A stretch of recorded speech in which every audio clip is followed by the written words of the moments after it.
Okay, this is the fix to my problem. If you go over here at this website, he's the one that helped me solve my problem. We started out by looking at this hardware for the audio, the multimedia audio. Notice there's three devices here. Multimedia, which is my NVIDIA graphics card. And we have USB 1, which is my plug-in audio, USB mic, which has never gotten any work before. And down here I have my multimedia audio card on the motherboard. So that's the three different devices my machine has on it.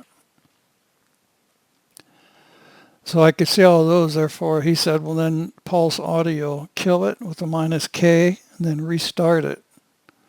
So I did that, and once I did that, I noticed that this guy right here, started working again.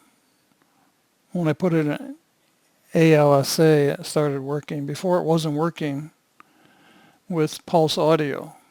So once I restarted PulseAudio, then this started working with PulseAudio, which is on a previous screen I can't show you right now. So at any rate, PulseAudio started working under this screen capture program.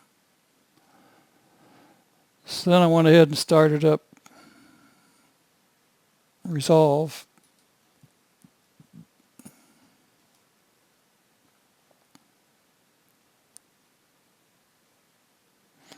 I brought in my project I've been trying to work on. You notice down here now, when I click microphone, you can hear me talking. It recorded all these different audios while I was testing it. So that solved my problem. It was a reset of the PulseAudio which solved my problem. And I came out with a good result.